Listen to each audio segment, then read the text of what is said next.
उषा की गोद में उगता है सूरज, उषा के आंचल में चंद्रमा सितारे, कहती है गुमसुम सी पागल पवन,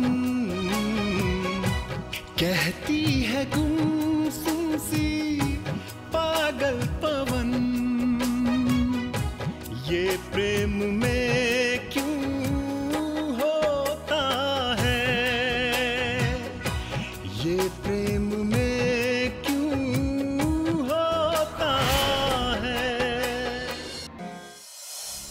मैं प्रारब्ध हूं। देवयानी देवराज इंद्र की पुत्री जयंती की इकलौती संतान है। भले ही उसका लालन पालन एक आश्रम में हो रहा है, किंतु उसका स्वाभिमान राजकुमारी शर्मिष्ठा से कहीं ऊंचा है। अभी वह एक बालिका है, किंतु भृगुवंश का रक्त उसमें अभी से परिलक्षित होने लगा है। नेतृत्व की क्षमता उसमें कूट कूट कर भरी है। हो भी ना क्यों, जिसके पुरखों में एक ओर मानस पुत्र भृगु का रक्त हो तो दूसरी ओर महर्षि कश्यप के श्रेष्ठ पुत्र हिरण्यकश्यप का रक्त हो, जिसका पिता संसार का सबसे बड़ा गुरु हो और जिसके नाना देवताओं के राजा हों, वो भला नेतृत्व की क्षमता से वंचित कैसे रह सकती है। वही देवयानी कितनी रात गए पिता शुक्र को ढूंढ रही है। हे महर्षि, इंद्र का पद गौरव ऐश्वर्य एवं गरिमा की वस्तु नहीं है।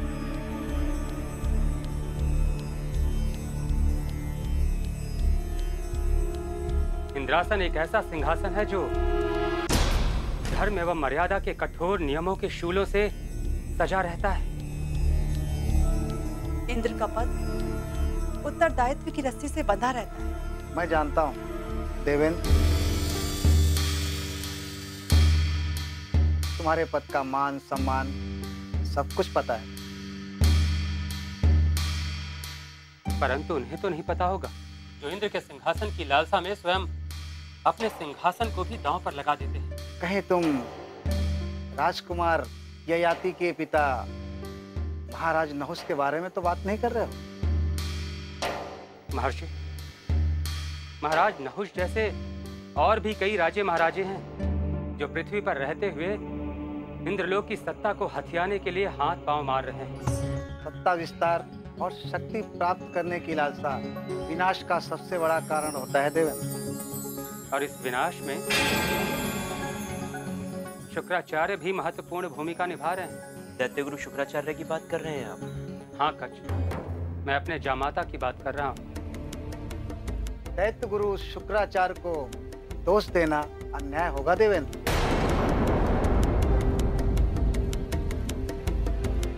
हाँ देवेंद्र, शुक्राचार्य इस समय जिस पद पर आसीन है उस पद पर न्याय और धर्म संगत कार्य कर रहे हैं। यदि दैत्य गुरु न्याय के पद पर है तो अन्याय का स्वर क्यों सुनाई दे रहा है?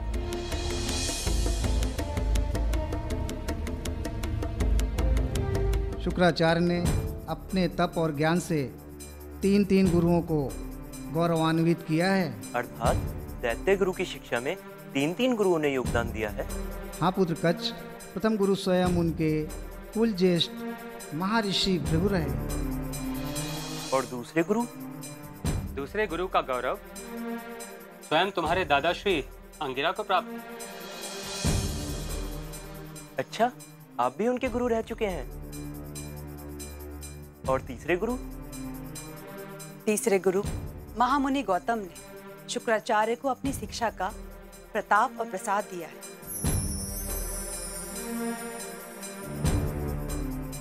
इंद्राणी, शुक्राचार्य की उसी शिक्षा का प्रताप हमें जला रहा है। बार बार देव और दानव हमें युद्ध में हरा रहे हैं। देवेंद्र, सब ठीक हो जाएगा। समय बड़ा बलवान होता है। आप अपनी बुद्धि और शक्ति को तनिक विश्राम दीजिए। इस समस्या का समाधान युद्ध के अतिरिक्त कुछ और भी हो सकता है। मेरा मन इस प्रकार की आशा भरी बातों से बहलने वाला नहीं है। परंतु मैं महर्षि अंगिरा की बातों से सहमत हूँ। हमें शुक्राचार्य से चिंतित अवश्य रहना चाहिए, भयभीत नहीं। शुक्राचार्य से हम भयभीत नहीं होंगे, किंतु शुक्राचार्य को भयभीत करने का प्रयास अवश्य करते रहेंगे।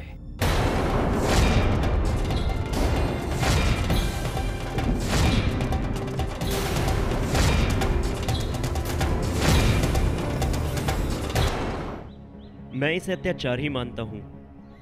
देवराज इंद्र का वो कर्म देवी अहिल्या के ऊपर अत्याचार ही था। हाँ कच्छ, देवराज के उस कर्म ने धर्म की मर्यादा का उल्लंघन किया था। महारानी इंद्राणी जी, इंद्रदेव का वो अपराध क्षमा योग्य नहीं था। उन्हें तो दंडित किया जाना चाहिए था। देवी अहिल्या को अपवित्र करने के फलस्वरूप महामुनि गौतम ने श्राप दिया था। श्राप दंड नहीं होता। महामुनि गौतम का श्राप उनके क्रोध अन्याय के प्रति उनके आंदोलन का प्रतीक था। महर्षि के श्राप से अहिल्या के ऊपर हुए अत्याचार की भरपाई नहीं हो सकती थी, परंतु देवराज दंड के पात्र थे और उन्हें दंडित किया जाना आवश्यक था।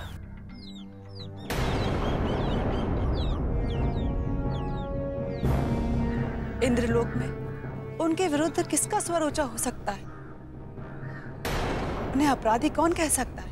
धर्म पर आस्था रखने वाले और न्याय को जीवन देने वालों की स्वर्ग लोक में कोई कमी है क्या? कमी नहीं कच्छ, अकाल है अकाल। इसका अर्थ ये हुआ कि इंद्रलोक द्वारा पृथ्वी लोक पर अन्याय और अत्याचार की एक लंबी श्रृंखला है।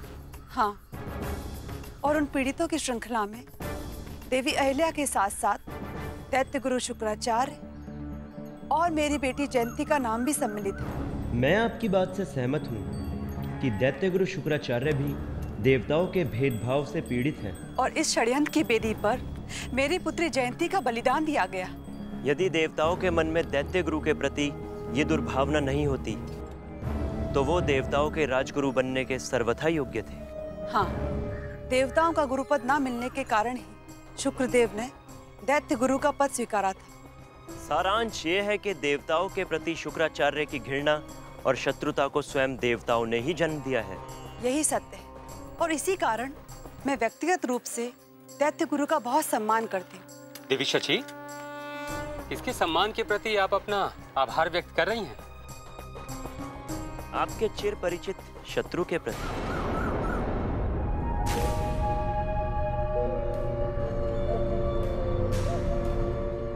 मेरे शत्रु के प्रति? अर्थात? तुम किसकी बात कर रहे हो कच्छ? दैत्य गुरु शुक्राचार्य की।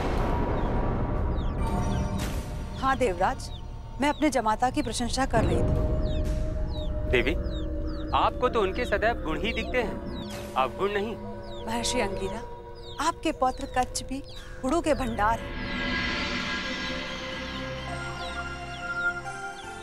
मैं इनके दर्शन शास्त्र और विचारों से प्रभावित हूँ। हाँ इंद्राणी, मेरा कच्छ बड़ा ही न्यायप्रिय और निष्पक्ष बात करता है। पौत्र किसके? महर्षि अंगिरा के ना? हाँ, मुझे अपने कच्छ पर गर्व है। अच्छा ऋषिवर, अब आज्ञा दें। हाँ गुरुवर, हमें अपनी नातिन देवयानी के दर्शनों की लालसा व्याकुल कर रही है। अर्थात आप दैत्य गुरु शुक्राचार्य के आश्रम जाएंगे? हाँ कच्छ, देवयानी से मिलना है तो शुक्राचार्य से तो मिलना ही होगा। देवराज, आपकी नातिन बड़ी ही शुभ है। उसने आपके और दैत्य गुरु के संबंध पुनर्स्थापित करने में महत्वपूर्ण भूमिका निभाई है। धन्य है देवयानी, धन्य है।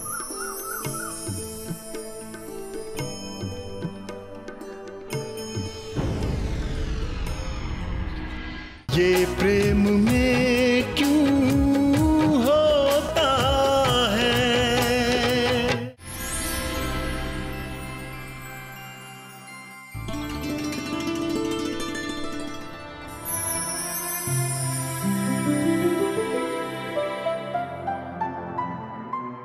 चित्र के लिए सब कुछ तैयार है, किंतु बनाओ कैसे?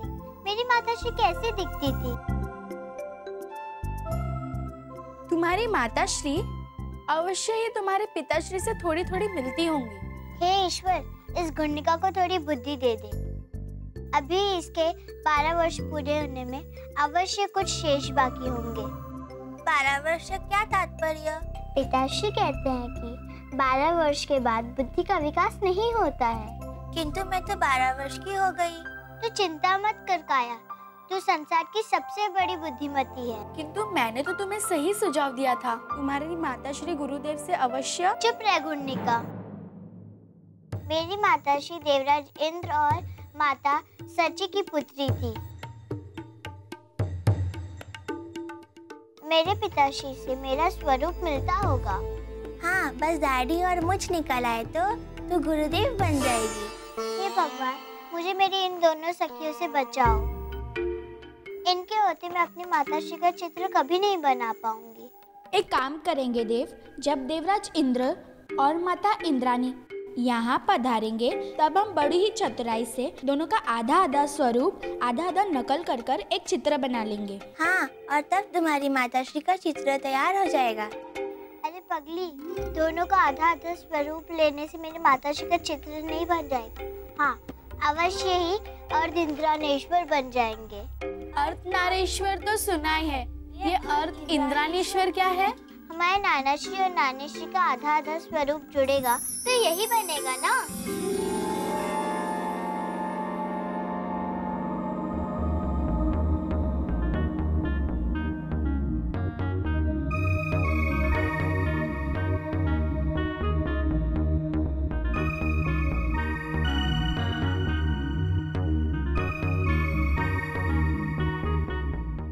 शर्मिष्ठा, मेरी प्रिय सखी।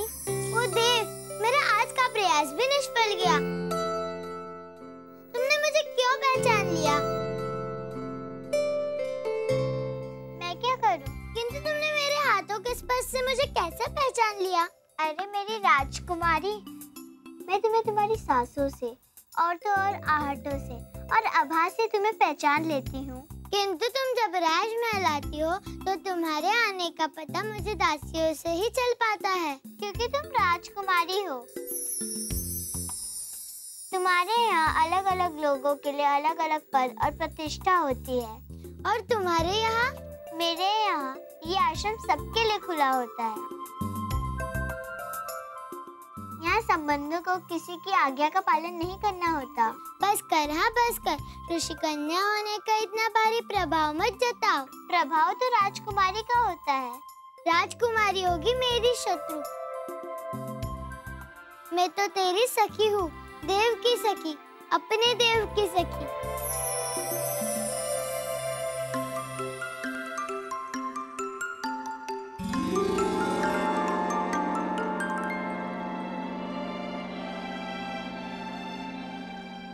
शर्मिष्ठा, तू मेरी अंतरंग मित्र है। तेरी अनुपस्थिति मुझे काटती है। घुर्निका और काया मेरी अनुपस्थिति को दूर नहीं भगा देती। ये दोनों क्या भगाएंगी तेरी अनुपस्थिति को?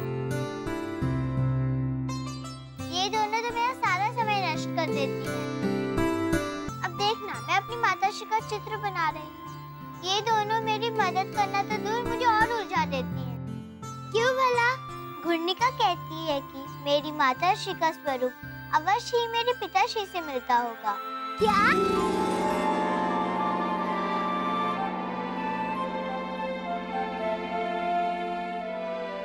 ये प्रेम में क्यों होता है। क्या? अरे पत्रलेखा जी राजकुमारी, तुमने मेरी सखी देवयानी को प्रणाम नहीं किया? बस यहाँ भी राजमहल का आदेश पारित हो गया। प्रणाम ऋषि कन्या। आयुष्मती भव।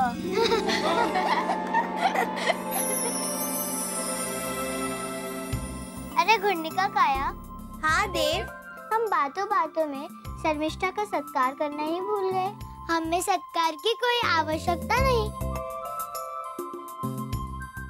हम स्वयं तुम्हारे लिए मिष्ठान लाए हैं। मिष्ठान?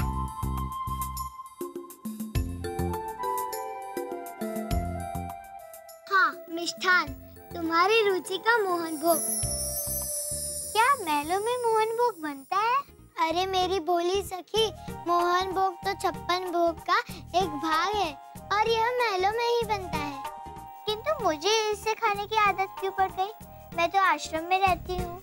क्योंकि तू मेरी प्यारी सखी है ना, इसीलिए। अच्छा बता, तुझे तेरी माताश्री का चित्र बनाना है? हाँ, किंतु हम बनाएंगे कैसे?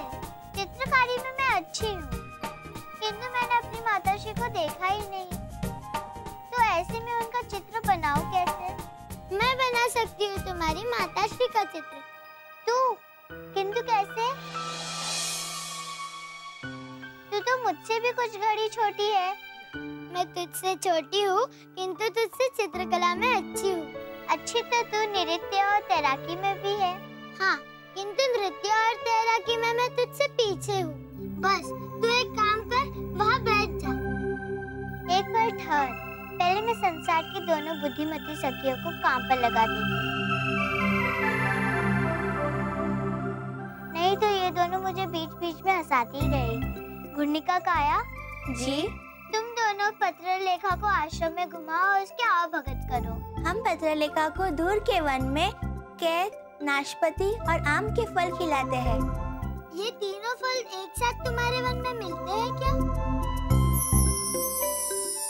घुंडिका और काया चाहे तो पानी में आग लगा दे। इसलिए तो कहती हूँ, ये दोनों संसार की सबसे बुद्धिमती कन्या हैं। और अब इनका ईश्वर भी कुछ नहीं कर सकता, क्योंकि ये दोनों बुद्धि विकास की अंतिम सीमा लागने वाली हैं। अब तुम दोनों जाओ पत्रलेखा को लेकर। किंतु वो मोहन भोग? हे भगवान, जब तक मेरी माताश्री का चित्र नहीं बन जाता, ये मोहन भोग मैं किसी को नहीं दूंगी। वैसे भी ये मेरे लिए, तुम दोनों जाओ। ठीक है।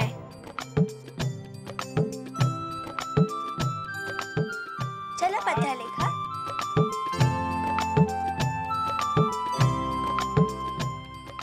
इतना भी क्यों बिगड़ जाती हो? ये दोनों इसी तरह से सुनती है ना। तुम अब वहाँ जाकर बैठना और हिलना डुलना मत, क्योंकि मैं तुझे देखकर ये चित्र बनाऊंगी।